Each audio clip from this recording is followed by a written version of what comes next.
Tait Towers started here in America in about 1979. It was a lighting company at first, and it kind of morphed into a staging company, but it grew exponentially. Tait Towers has always represented the best in the business. What we're building either enables the show to happen or not. We thrive on complications. 25 years ago, musicians were making money selling records. And now they're making money selling seats. And that's why we're making stage sets. Like any organization, we have our moments, we have our drama. It's full on, because there's a deadline that we're up against all the time. There's no showing up a day late.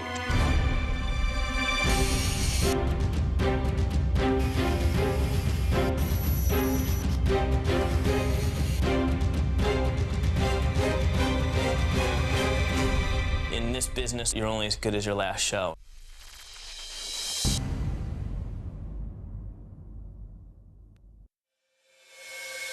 This started 3.5 years ago, and I was looking for the perfect family arena show.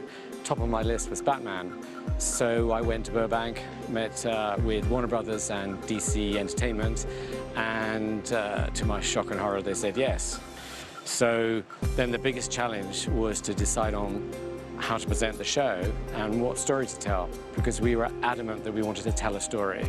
This is Nick's baby. This was, you know, from the onset of Jake and I agreeing that we could do this show together and that we could pull something off. Then Nick came and spent time with us in our shop, and you could see that this was really his passion. I mean, he had done all the legwork in securing all the rights to the show and working with the parent company. I think what they liked about my pitch was that I presented this amazing world-class creative team. My first tour was in '75. Not bad for somebody who's only 33, isn't it? You know what I mean? Everybody has this truss, the lighting that fits inside trusses to save space. So we needed a catwalk and a grid on Batman. So we all put our heads together and we built a catwalk that you can walk around in. And the lights fold into the catwalk when it travels. One light folded this side, the other folded this side. The hardest part was getting the LD, saying I didn't want them in a line.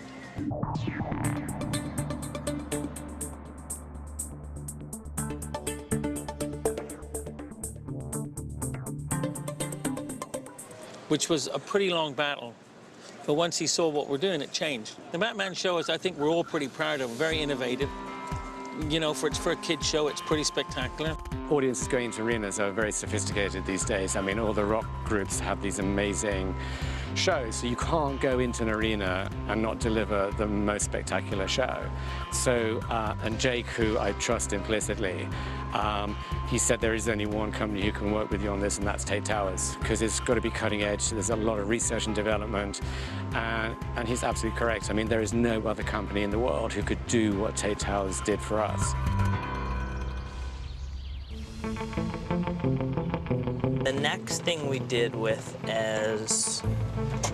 was probably the Batman show, which is a touring kids show that's out right now with a lot of automation. We're flying Batman and Catwoman, and it's a great show. And Ez comes from an opera background, so she had a lot of really cool theatrical ideas in that show, which sometimes are very difficult to pull off efficiently, financially. Start as big and as grandiose as you can imagine is one thing that Ez Devlin's amazing at, and she just has no interest in being told that's not possible. Well, I will start really completely far away from the logistics. I'll just start with an image or a sketch or something completely abstract and conceptual or literal and conceptual, but it won't usually be anything to do with how it goes up or down.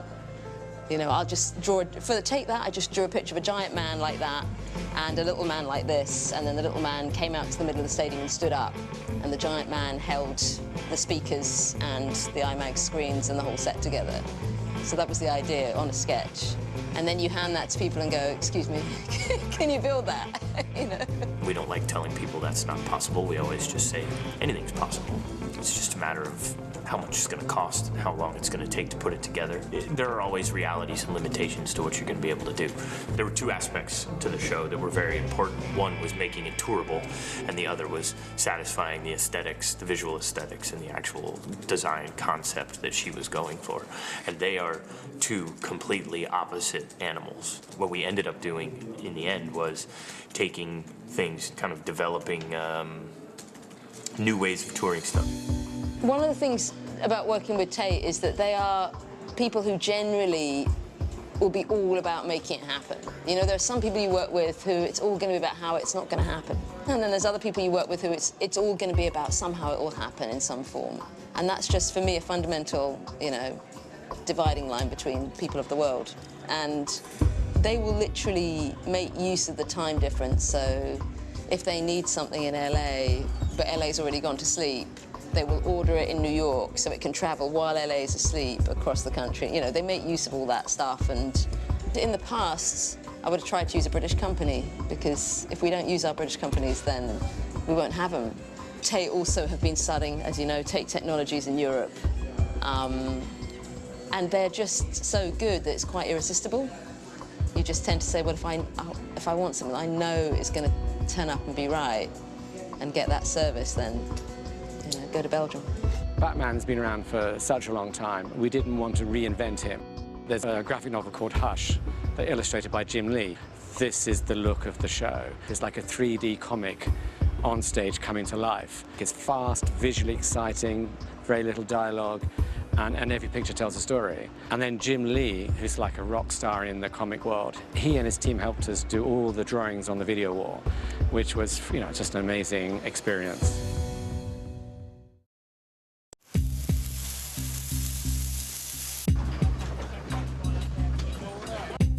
If you go to school for theater and you come into Tait Towers, you're like, holy shit, this is like Willy Wonka. This is incredible for these guys. They would have known about us, I think, but I don't think they realized how dysfunctional we were, but how cool we were simultaneously.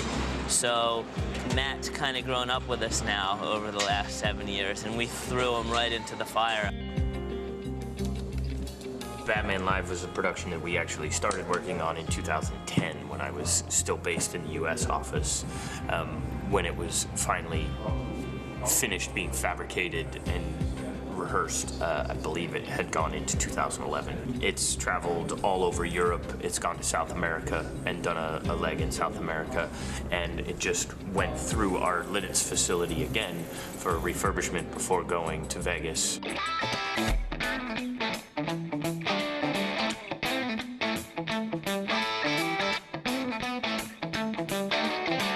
We spent 2 weeks in Las Vegas back in August teching the show. So this is where we prepared it for North America and got everything ready before we opened in Anaheim. So it's great to come back. We know the staff, we know the venue, we know what to expect, and we just are looking forward to actually performing in the venue with an audience. I will come in on my own and I will just judge, you know, the space and how to play it, because every venue's been different, although, you know, we just see seats, you know what I mean, but there's a different height aspect a lot of the time.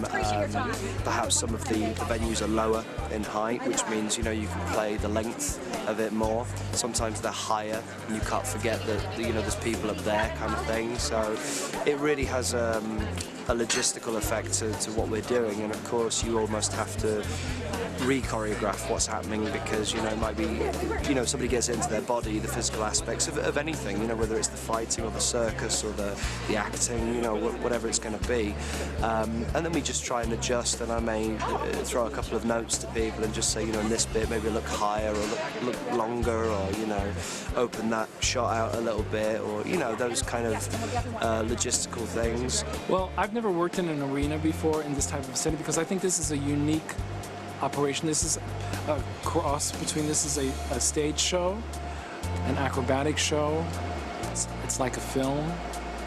So it's this really interesting hybrid. So you have to play large, but yet they have to feel something. So I actually find it a challenge. I've never worked in, I mean, I've done the large stadium shows, but they don't have the heart. I've done the small intimate theater shows. That's easy. This is a unique thing unto itself. It's meant to be a big spectacle It's a family-oriented production.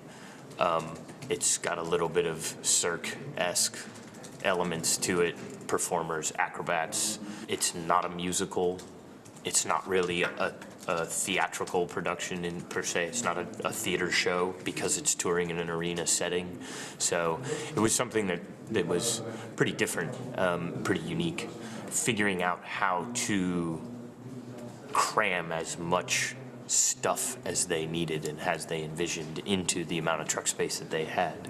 And one of the driving forces always is budget. There's a huge politics that you have to understand, and so Matt's got a pretty good grasp of that, and everybody in the business really likes Matt.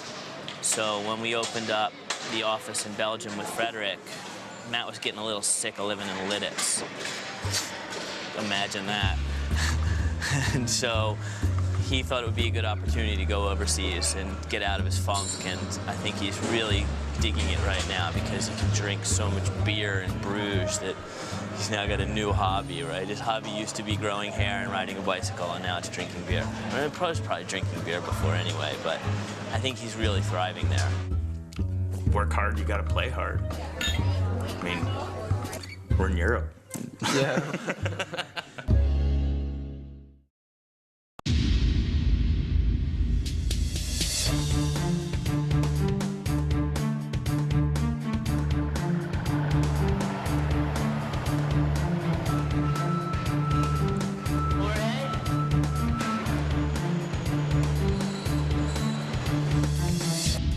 Today we're in the Thomas & Mack Center in Las Vegas with the Batman load-in. They've done about 240 shows all throughout the world. They just opened in Los Angeles last week. This is the second city in America since we started the tour like a year and a half ago. And it's a big show.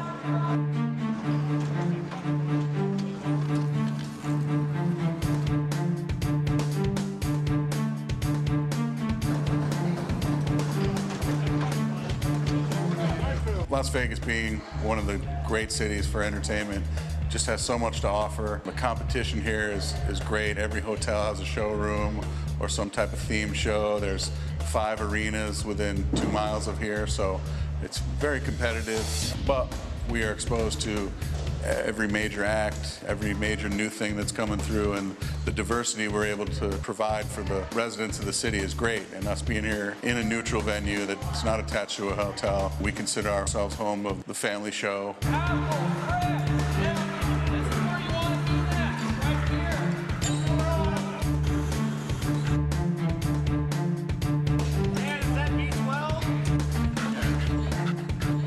Upstage right, brother. Upstage right. So George Reeves is the production manager. He started this fresh off of U2. He was one of the stage managers on U2, which was a Jake Berry show. Well, everybody's working on right now building the main grid system. Then we have to build the catwalk system under it. So we're a couple hours from when we're going to be able to move everything into place. But again, you can see all the casters on the scissor lifts. You can see the casters on the middle pieces, and as they start adding more and more stage, all of that also will be on wheels. They will build as much of it they can physically jam in the corner down here so that they can keep working. Once everything else moves out of the way, then we can roll the stage in place and they can continue on. Okay, let's 180 this. Okay, we're going to go on to these ones here, guys, okay? The whole thing twists on itself, so it's really hard to get level. But we should be good here. It's not a bad place. The floor's pretty good.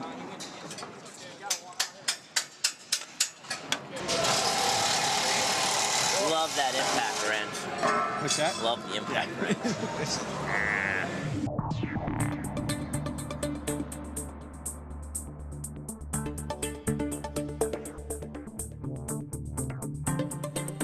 The most challenging part of the Batman show would probably be the grid. It's a huge structure, 100,000 pounds, a little bit under, that flies and has integrated high-speed personnel flying tracks, a bunch of spot winches, and acrogrid, acrobatic kind of entrance points. Because there's all kinds of flying sequences in the show where Batman and Catwoman are fighting and jumping from building to building. So that presented a lot of challenges in the way of complexity of of rigging. That one's good to do as is, right there. Holding off on that one. We'll do that one first. This one's done. Scotty is our head rigger. Him and Adam's my other guy. The two of them are obviously a huge portion of the show. We have so much stuff that's in the air, and a very large catwalk system, all hung on 2 tons.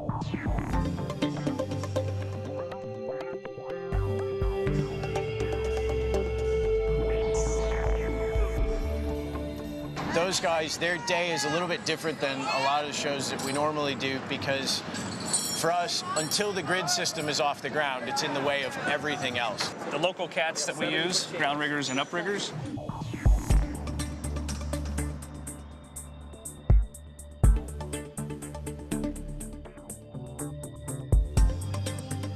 They take the hieroglyphics off the floor, they build and assemble the wire bridles or dead hangs, whether like in this venue in particular, there's a new grid.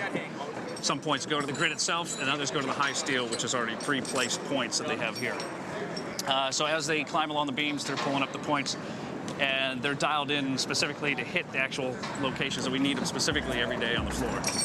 One of the particular challenges for them every day is that we have to hang all of the points for the grid first so that we can get that out of the way. The catwalk system all hangs from a mother grid, which then has lighting rig that hangs from that. So everything's kind of stacked and piled up together on those things. Mother grid is the truss section that flies above everything that everything else hangs beneath and or attaches to. You guys keep sneaking up on me. It's like looking around, okay, they're not here, and all of a sudden, boom! Got it. Okay.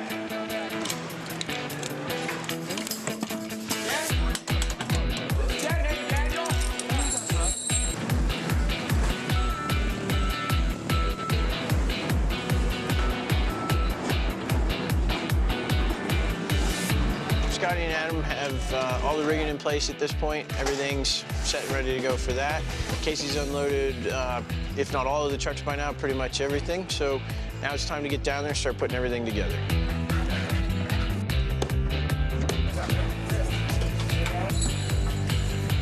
Well, once the mother grid is all cabled with lights and automation control, the grid then comes up to a certain height to where they can then remove wheels. Once the wheels are all off, then we take it to another height where we then assemble some other acrobatic structure and the actual catwalk system.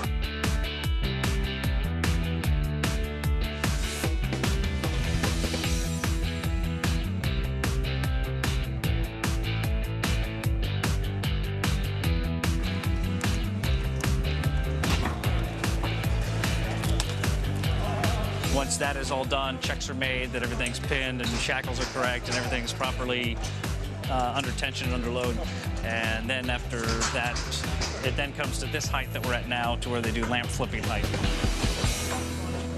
One of the coolest things in the catwalk system that we've done and that Tait's really helped us save space on is when we travel the show and all the catwalk pieces we saw a little bit earlier sitting on the ground have all the moving lights in them.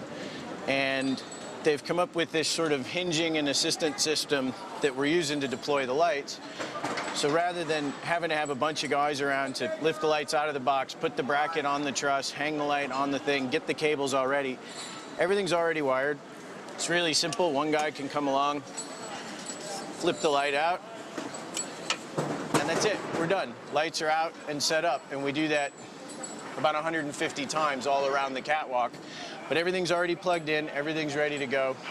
Makes life simple, saves space, saves time, saves guys, saves hours. It's very, very slick with this system.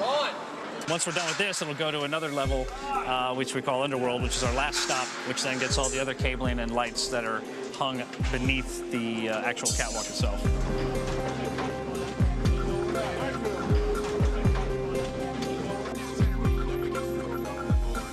Over here we have all of the dimmers for the stage right side of stuff. We have a few motor boxes that are set for storage. We have the control racks for some of the FTSI stuff. And it seems that everything's just sort of oddly organized, but sitting here in open space. In a little while, once they start building the stage in here, everything's been actually measured out. It's sitting in the right spot so that when they build the stage, everything's sitting in the middle of a bay, out of the way, just like we'd put it in after the stage was in place. But It's a lot of stuff that we need now and set up now, so we do it early in the day and make sure it's in the right spot.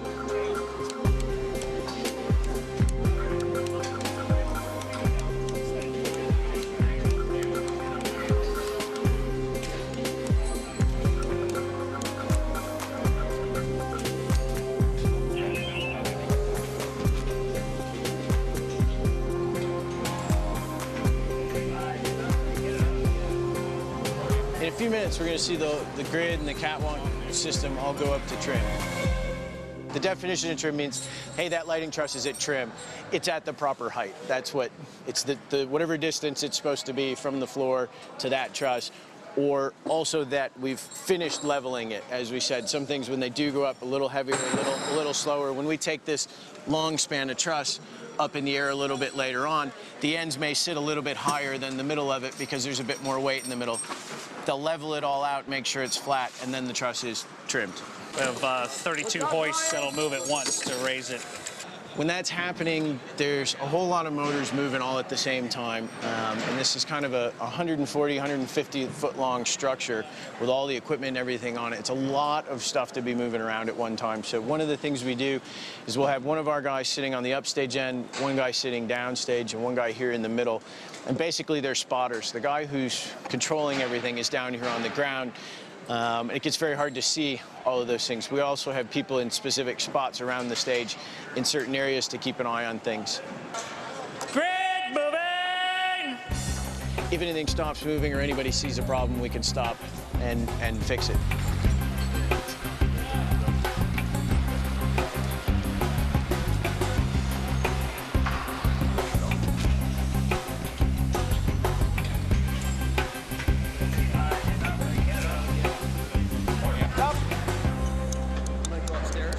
Getting better. What's amazing about it is they got that grid in, and they'll be ready to go by the end of the night. You know, most 19 truck rock shows would be able to do a sound check at 4 o'clock. But that thing is just a beast. And it's the best beast that could have been made. So just imagine if somebody tried to cob that together without custom fabricated trussing. It really, I don't think the show would have been possible to do that way. The grid system is all put together. We've got the catwalk system in, everything's underneath it. The lights are out, lights are on, lights have been tested, which will give us the space we need to roll the stage in and then start into building the rest of the stage. We set out from the very beginning to create a new system for the lighting, the rigging, the winches, and the performers in the air. The prototype exists here, and as I stated earlier, basically what's happening here is it feels like on a load-in of this magnitude that we're building 2 stage sets. There's one stage set that hangs from the ceiling, and there's another theatrical stage set that is built on the floor.